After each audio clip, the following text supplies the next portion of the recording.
Assalamualaikum warahmatullahi wabarakatuh. Bismillahirrahmanirrahim. Allahumma sholli wa sallim wa barik ala sayyidina Muhammadin wa ala alihi washabihi ajmain. Amma ba'du. Matur nuwun sanget rawuhipun Ki Haji Azaim, Gus Azaim wonten Sodik sedanten kang kula hormati, wonten Gus Muhas, Ya Rahman Dek Wafis dan kula hormati. Saya nanti memohon sangat Gus Azaim dah khamsata asyara daqiqah cerita kenangannya dengan Sayyid Muhammad dan Sayyid Ahmad. Saya berkali-kali ngatamkan kitabnya Sayyid Muhammad dan faham. Kata faham di sini itu madah teng Sayyid Muhammad, betapa beliau ngarang dengan bahasa yang mudah. Saya tidak pernah talaki sama beliau, saya tidak pernah mubasyarah, tapi karena itu dikarang dengan al-lughatil fusha dan dikarang dengan jelas, maka kita yang tidak talaki faham. Nomor kali kalau cerita madah teng keramatipun Mbah Mun, kula suwun niku niki hadiah kitab saking kula, dilihat halaman tentang keinginan Mbah Mun ini dikarang 8 tahun sebelum beliau wafat. Terus itu sakit dilihat teng ketika nanti cerita-cerita senengnya Mbah Mun teng Sayyid Muhammad halaman 17. Mun kepanggih 17.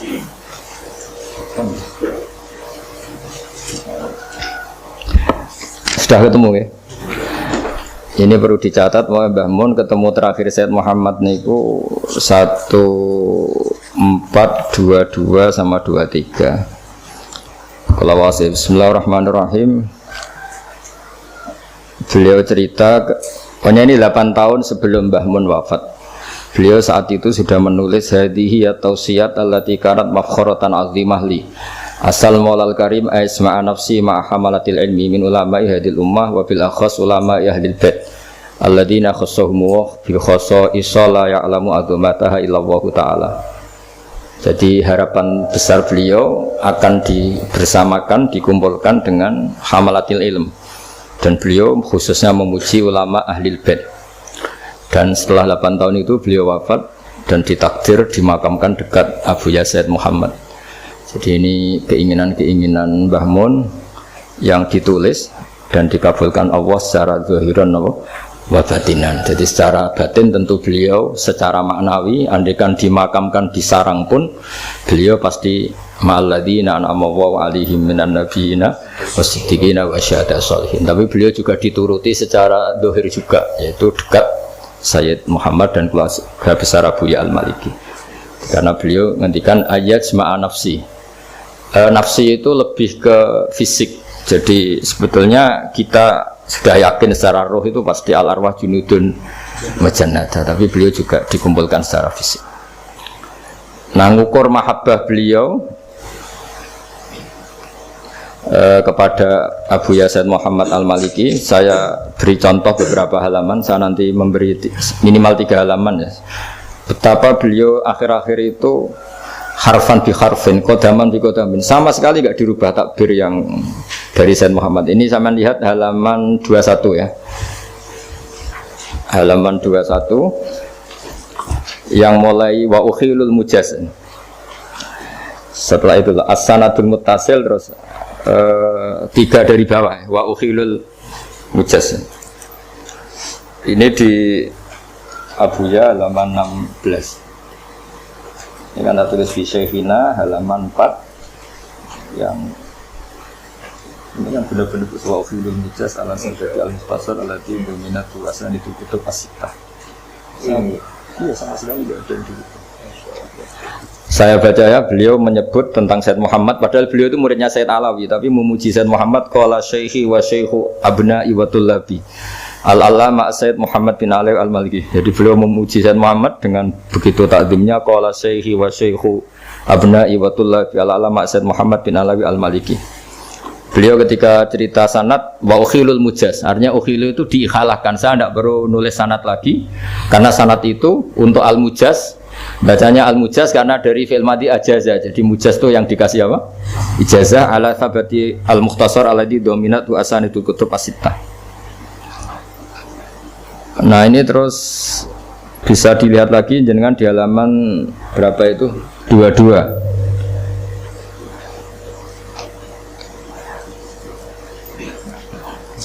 Di Sayyid Muhammad ini sekaligus disaksikan Gus Azaim di Sayyid Muhammad halaman 36. Ini mulai wa ukhiluhu fi tafsilil asanid alal kutub. Yang wa ukhilu fi tafsilil asanid al kutub al musannafah. Iya dzal-bab wa ya kutubul faris wal asbab. Sama sekali enggak ada yang gitu. Terus wa khusu bi dzikri minha asyaruha fi hadhil maqam. Khusu bi dzikri minha asyaruha fi hadhil maqam. Jadi saya sangat hati-hatinya di sini di syekhina halaman ini. Kemudian ini kan yang kita sudah saat tadi Al-Iktufari dalam masjid itu semuanya harfan harfan. Jadi enggak intah kita sarroh atau gimana semuanya sampai dekat. Terus ini cerita ya mahabbahnya seorang Mbah Maimun guru kita semua kepada Sayyid Muhammad sampai beliau yang biasa bahasa Arab fusha dan menukil bil makna atau bit tasarruf. Tapi kalau sudah dengan kitabnya Sayyid Muhammad semuanya itu intaha bi hurufi, satu huruf pun enggak ada yang dirubah. Jadi ini agak unik bagi saya, ini luar biasa. Jadi ini tasarruf kita, kenangan kita. Terus yang terakhir saya kemarin belajar ad-da'watut tamah karena beliau ngendikan di Al-Iqdul Farid wa nakhtimu hadil wasiyah sampai seterusnya wa in arada ma'rifatat tariq al khassa wal adab al masyru'ah fa ilzam mutalaah ad-da'wat tamah wa la yaktasiru ala sartiha bi qasdi tabarruk kama yaqulun. Jadi di antara pesannya Sayyid Muhammad enggak boleh ngaji khataman kilatan kalau di sini. Wa la yaktasiru ala sartiha bi qasdi tabarruk kama yaqulun. Walakin yaj'alu ammahu fahman wa tafhiman fatil kabarokatuha al-haqiqiyah idza taronat bil amal. Jadi beliau berpendapat nek niat ngaji nganti faham dan memahamkan orang lain. Tidak cukup iktisar ala sardiha bi qasdi tabarruk kama yaqulun. Jadi beliau termasuk kritik yang khataman tapi tidak faham. Karena itu dikritik, alhamdulillah kita yang tidak khataman yang tidak faham. Jadi ya tapi ini cerita betapa. Dan saya ini tahadus bin nikmah. Semua kitabnya Abuya dan paling tidak kebanyakan. Saya cara sinau itu tak takriri karena memang saya butuh istilahnya kalau dalam kitab misdaku dzalik. Misalnya Ahwal Mbah Mun yang sering datang ke Umarok misalnya. Ternyata di kitabnya Sayyid Muhammad di judul Imam dari Hijrah Malik bin Anas halaman 79 beliau ngendikan waqala haqqun ala kulli muslimin. Ini ada harokatnya, kalau tidak ada harokatnya tak baca haqq, tapi ini ada harokatnya tak baca haqqun. Haqqun ala kulli muslimin aw rajulin ja'alallahu fi sadri shay'an minal ilmi wal fiqhi ayat khula ila di sultanin ya'muruhu bil khairi wa yanhahu 'anil syarri wa ya'idhuhu fa idza tasafal alim bidzalika fa huwa al fadlu alladzi la ba'dahu fadlun. Fakana yu'tabaru hadza fadlan 'aziman ulama lidha yajibu alim ayazurul umara min ajli ayakunu fi safil ulama. Fa yasula tatbiqu ma ja'a fi sayyidina Muhammadin sallallahu alaihi wasallam. Terus kata beliau mengisahkan ulama dulu, laula anni atihim ma ra'aitu lin nabi sallallahu alaihi wasallam fi hadil Madinah sunnatan ma'mulan biha. Jadi barokahnya kiai-kiai dekat Umarok paling tidak ada sholat, ada masjid, ada akidah ahli sunnah apa? Jamaah. Ini saya ceritakan ke teman-teman karena yang dihafali biasanya wasarul ulama mayatuna babal Umar. Jadi supaya ilmunya dua lah. Ada yang riwayat mayatuna, ada yang riwayat mayati. Itu kalau mayati berarti mura'atul lafzi, kalau yatuna mura'atul makna. Jadi beliau jelas ngendikan artinya ketika Syekhina Kiai Maimun kerso tarbiyah kepada Umar, memang dari diantara yang didhawuhkan Sayyid Muhammad hakun ala kulli muslimin aw rajulin ja'alallahu fi sadri shay'an minal ilmi. Itu ayat khula ila di sultanin ya'muruhu bil khairi wa yanhahu 'anil syarr. Mungkin yang membedakan kita akan ngajukan proposal, tapi yang jelas itu sama-sama masuk di sultanin. Ya kalau tidak bisa persis ya niru masuknya. Tapi yang jelas itu ini untuk pembandingnya. Jadi ini termasuk khataman ketiga saya kitab Syariat wal Khalidah. Khataman kedua saya ini alami itu saja. Kemarin ada rektor UI ke sini ya tak ikut khataman Syariat. Oh ini ada jenengan. Dan ini nanti kalau mohon entah berapa menit bisa saya cerita kenangan dengan Abu Hasan Muhammad. Yang jelas kita yang tidak mubasyarah, tidak talaki itu faham karena beliau mengarang dengan al-lughatil fusha dan kita nyaman. Saya tidak pernah iskal baca kitab beliau karena saya pernah baca Syariatul Khalidah Hatam, Qawaid Asasiyah, terus Malik Imami dari Hijrah, terus Fahmun Nusus, Manhajus Salaf fi Fahmin Nusus. Banyaklah kitab beliau yang saya baca dan semuanya itu nyaman, enak, jadi nggak ada masalah. Dan ini bukan madhah saya, tapi madhah betapa beliau punya keahlian manhaj yang bisa tafhim, punya kemampuan ibanah seperti abahnya punya kitab Ibanatul Ahkam. Nanti kalau suwun doa dening Nggih Mansur. Monggo Gus. Pun yang ngendikan mohon. Lagi iki mohon.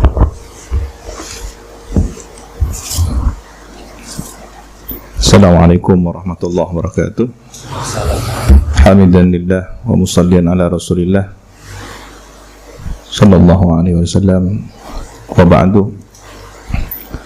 Ramai Bahuddin Nur Salim hafizahullah ta'ala, para asatidz, para sepuh, para santri hafizahumullah jami'an. Ini kesempatan baik dan di hari yang baik, insyaallah berkumpulnya kebaikan pertanda semoga dikersani Gusti Allah termasuk orang-orang yang baik. Imtithalan bi amri, saya melaksanakan permintaan. Tadi beliau juga sudah ngasih warning ya, ad-dhaif kal majid katanya. Waduh gak iso ngopo-opo iki. Kudu nggih nderek mawon. Kenangan kami, saya katakan kami karena ada satu angkatan yang cukup unik. Satu duf'ah, satu gelombang tabaqat yang hidup di dua era. Peralihan antara zaman Abu Yazid Muhammad Al-Maliki dan khalifah beliau Sayyid Ahmad Al-Maliki, termasuk Gus Idrar yang kemudian dipanggil Maimun oleh Abuya. Itu ka'annahu isyarah ya, yang bakal menempati kesepuhan ya, kirangan. Dan beberapa gawakis putra-putra yai lainnya yang seangkatan kami waktu itu. Dan hari ini terbukti bahwa kami hidup di masa peralihan. Gus Idrar juga pulang di masa peralihan. Semua mengalami hal yang secara tarbiyah ruhani kami merasakan bahwa itu bukan suatu kebetulan, memang rencana by design, bahwa Lauhul Mahfuz sudah skenario-nya begitu. Subhanallah. Entah apa yang Allah mendikan dalam catatan rahasia itu, tapi kita sedang menjalaninya, peran-peran tugas kemanusiaan ini. Hingga kaping kali bahwa setahun bersama Abu Yazid Muhammad Maliki sangat mahal, jauh melampaui dunia akademik, kemudian mungkin pondok salaf yang harus memahami suatu kitab dalam kurun waktu yang ditempuh cukup lama, tapi mahal sekali.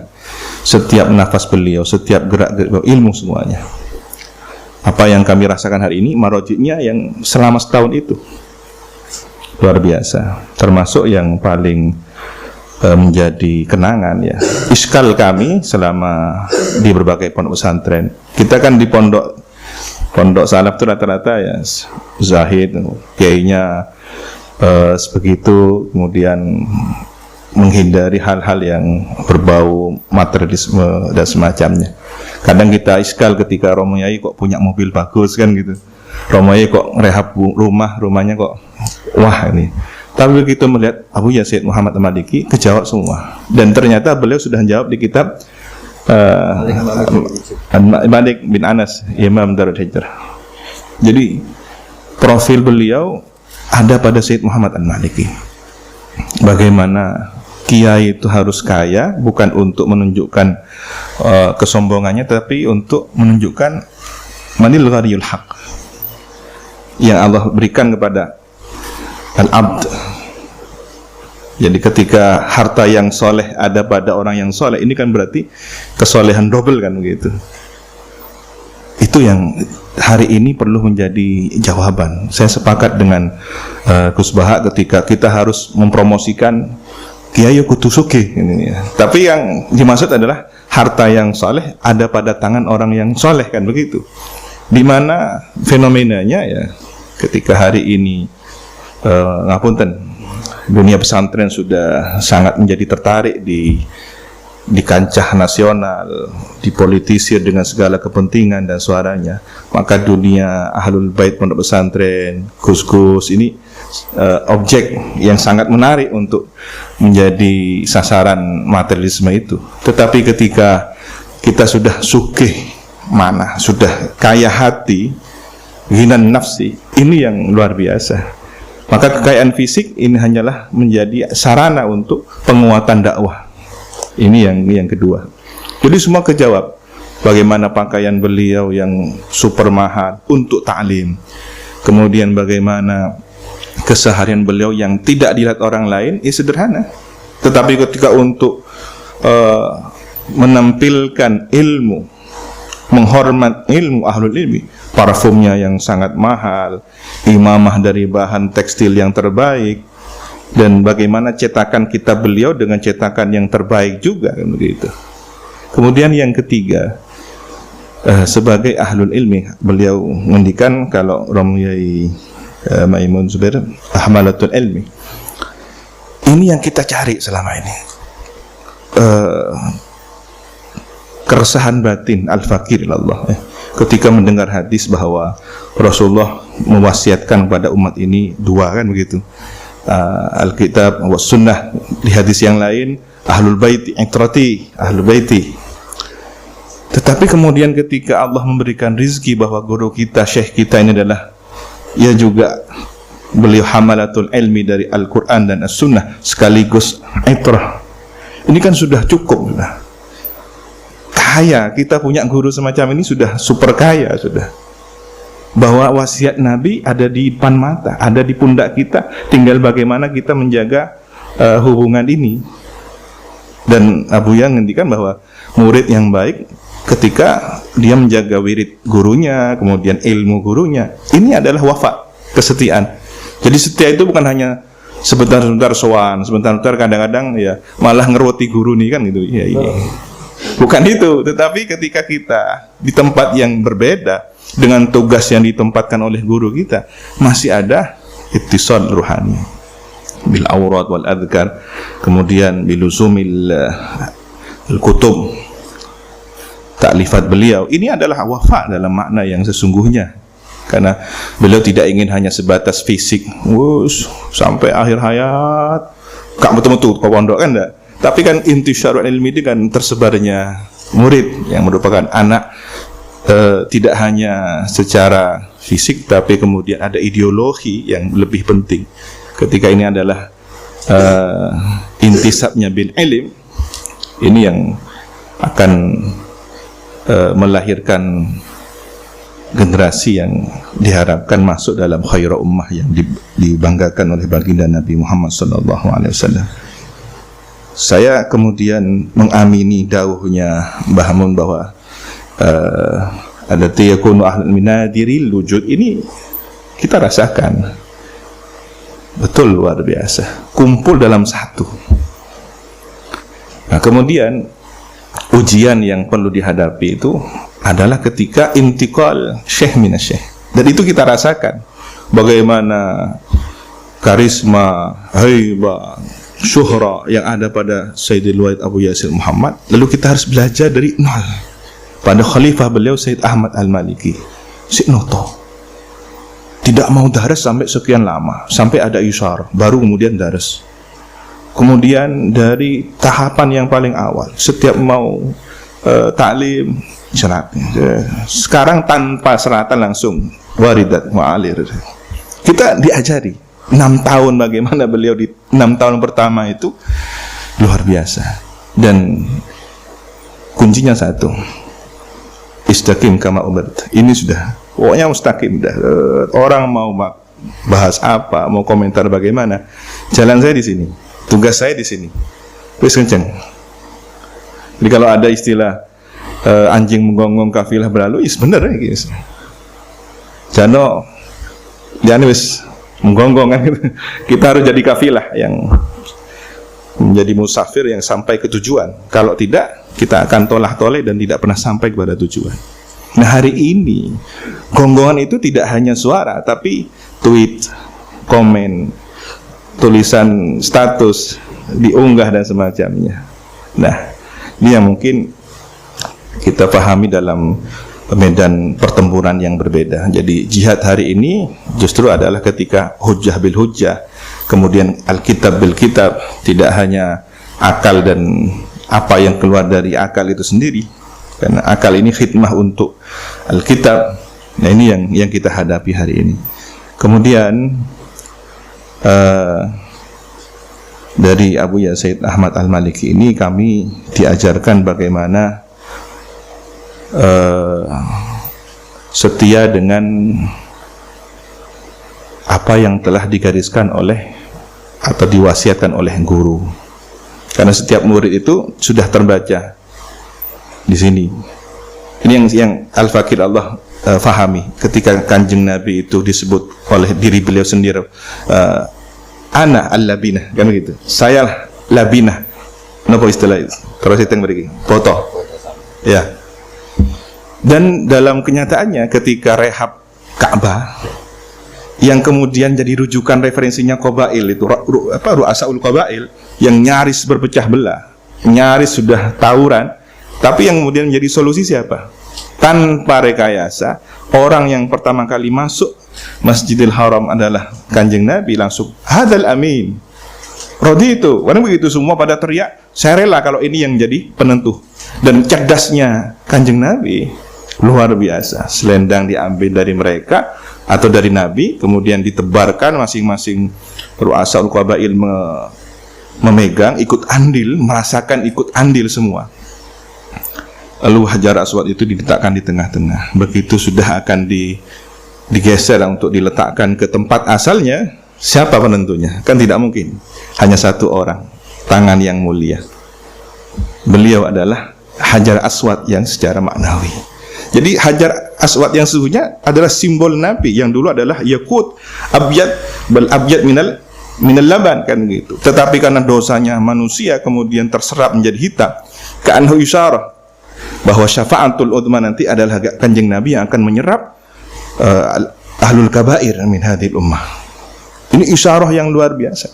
Maka ketika al ulama warathatul anbiya harus punya karakter al-labinah ini, batu bata. Jadi kita jadi bata. Kalau enggak jadi batanya, sekian atom dari satuan massa molekul yang ada di bata itu. Istilahnya kolektif lah. Kalau kita enggak bisa jadi satu bata itu, ya monggo urun rembuk, ya istilahnya sama-sama memikul beban yang sama. Bagaimana amanah ini bisa dilaksanakan bersama-sama. Ini yang hari ini kita sangat miskin, sangat kering. Bagaimana dulu para sepuh kita ada musyawarah, ada urun rembuk, ada silatul arham, ada sering diskusi dan seterusnya. Hari ini seolah-olah kita hanya dipertemukan oleh para buzzer dengan segala kepentingannya, yang tidak pernah duduk satu majelis tiba-tiba gandengan di YouTube atau di FB kayak kita debat padahal nggak pernah debat, kan gitu. Ini yang kita rasakan hari ini. Kapan silaturahimnya? Ya mudah-mudahan berkah al-wafa ma'al kutub sahibul kutub alif kutub. Ini yang kita harapkan berkahnya. Dan paling akhir, saya beberapa waktu yang lalu kemarin sowan kepada duriahnya Mbah Ridwan yang ngerancang lambang NU. Nah niku ndawi bahwa sosok Mbah Yai As'ad di zaman ini ya Mbah Mun, kan gitu. Kalau tadi kemudian saya merasakan bahwa Gusbah ini melani syekhnya, kan gitu. Orang pada ngedikan, wah ini kok kiai datang umarok ya apa sih? Itu yang kami rasakan. Mbah Yai As'ad itu kok kemudian datang ketemu dan orang. Beliau jawab, saya kalau bukan urusan perjuangan saya tidak akan datang. Biar mereka yang datang kepada saya. Tapi kalau demi NU, karena perjuangan beliau tutupi dengan bahasa NU, nggak seperti orang sekarang syirik-syirik Allahu Akbar, kalau melani Islam ya. Ini karena orang katanya Mbah Mun ya, ini wong iku alim, sufi, orang bakalan suul adab menggunjungi Nabi. Dia akan mengedepankan, tidak akan persis langsung bawa Nabi atau simbol Nabi, enggak. Tapi akan ada di belakangnya. Itulah rahasia Nahdlatul Ulama, kenapa dotnya pas ngelingkari bumi kan gitu ya. Nabi kan yang dahulu, ana afsahu man nataqa bid-dhat. Jadi Kanjeng Nabi sudah, jangan yang lainnya. Al ulamanya di sebelahnya, Nahdlahnya di sebelahnya, tapi dotnya tengah-tengah. Itu adab. Maka orang berjuang di NU itu ojo ngendelno ilmu ini, ojo ngendelno strategi dan harta serta popularitas, tapi akhlak. Ini yang akan diterima oleh para masyayikh kita. Ini akan membuat bangga muassis jamiah kita. Kemudian apa dawuhnya Dzurriyah Mbah Ridwan itu? Ya tadi ketika simbol sosok Mbah As'ad itu ada pada Mbah Mun, Mbah As'ad begitu. Ketika datang ke menteri siapa zaman Orba waktu itu dengan segala situasinya, sampai ada rumusan khitoh dan penerimaan asas tunggal Pancasila, itu kan luar biasa. Ternyata jawaban beliau, dong kalau masuk ke rumahnya Umarok jangan pakai kaki kanan katanya, pakai kaki kiri. Saya mikir, ya Allah, iya. Yang ngono tak tambahin. Allahumma inna a'udzubika minal khubuthi wal khaba'ith. Sing paham wis, jan paham, sing enggak paham wis. Nah ini kan kecerdasan di atas rata-rata. Iya kan? Jadi selamat, zahirnya selamat, batinnya selamat. Ditutupin dot. Nah, ditutupin dot itu tadi. Muga-muga kita termasuk orang-orang yang selamat. Ngapunten niki saged kula sampeyan. Itulah kenangan. Ternyata semua terjawab seiring waktu. Apa yang kita iskal, jangan sampai suul adab, suudzon kepada guru kita, orang-orang yang saleh, orang-orang yang ahlul ilmi, hamalatul ilmi. Jangan-jangan hanya persoalan waktu. Turung ya, kan gitu. Jawabannya nanti. Dan itu terjadi yang kami rasakan. Yang kami rasakan begitu. Paling akhir ketika ada seorang non-muslim menyerahkan hasil uang judi ke Mbah As'ad, ya ini terima kasih ya gitu. Ternyata kemarin dia itu waktu minta nomeran, waktu itu kan ada istilahnya SDSB atau apa? Togel nggak lagi istilah lagi, SDSB, Porkas. Ya, nah Mbah As'ad marah. Wah, minta nomeran sama Kiai. Oh, marah sudah. Ternyata marahnya Mbah As'ad itu ada hitung-hitungannya. Tadi nomeran. Iya. Jadi hati-hati kalau Gus Baha itu ceramah, yang nempo itu macam-macam kan gitu ya. Kalau sing nempung di santri, alhamdulillah aman ini. Tapi kalau tukang togel ini, apa? Dihitung. Nah itu nomor plat nomornya ya itu dihitung. Nah ini dasar memang sudah orientasinya nomor ya, togel ini, SDSB Porkas. Jadi marahnya Mbak As'ad dikasih, dan besoknya langsung dapat banyak. Bagi-bagi lah gitu. Ini persentase untuk Yai kan gitu. Anehnya kan gitu. Saksinya itu kan Yai Basori. Yai Basori sering sana, tiap minggu, tiap bulan sana. Ada tugas ngajar tajwid sama Quran. Ini jelas tukang judi, non muslim lagi kan. Kok daunnya Pak? Sahabat pesenan bisa suruh taruh di meja. Undur, suruh undur mulai. Tapi uangnya taruh. Uangnya ada mulai. Nah, kalau kita suudon kan semacam-macam. Wah, ya kok dunyan kan macam-macam. Begitu diambil sakit. Datang tukang bagian bikin jalan. Dulu kan seangel-angel pesantren dapat bantuan pemerintah, angel dulu kan. Kalau nggak podo nggak iso kan. Harus sama, warnanya harus sama. Nah kan begitu. Nah, bikin sendiri jalan. Dari mana biayanya Mbak As'ad ini bikin jalan? Sarep biaya satu. Dari ini ternyata. Bingung yang Yai Basori. Gimana nih? Mau tanya langsung nggak berani. Karena Mbak As'ad ini sudah mau give-nya adalah referensi kan gitu. Akhirnya nyari-nyari sendiri, buka. Kok ternyata di Ihya Kitab Ilmu ada. Jadi makhraj untuk solusi keluar dari barang syubhat atau haram yaitu maslahatul amal. Jadi ketika tukang datang, dong ini untuk jalan deh. Tapi kalau untuk rokok, untuk kopi dari sebelah kanan kan gitu. Kopi, nasi. Ya. Tapi yang untuk jadi asmal, jadi umum, jadi apa itu dari kiri. Subhanallah. Ini kecerdasan yang jarang dimiliki oleh orang-orang yang hidup di zaman ini, orang-orang wara yang kemudian dibimbing oleh Allah Subhanahu wa taala. Ya mudah-mudahan kita ada di jalur beliau, bersama beliau, sehingga apa yang kita doakan tiap hari, ihdinas siratal mustaqim, siratal ladzina an'amta 'alaihim. Ya ini para nabi kita tidak nututi, syuhada was tinggi syuhada ya. Tapi yang salihin ini ada di depan mata kita. Kita hidup dengan beliau-beliau ini. Maka hargai kesempatan Mas ini. Ngapunten, an afa minkum ihdinas siratal mustaqim. Wassalamualaikum warahmatullahi wabarakatuh.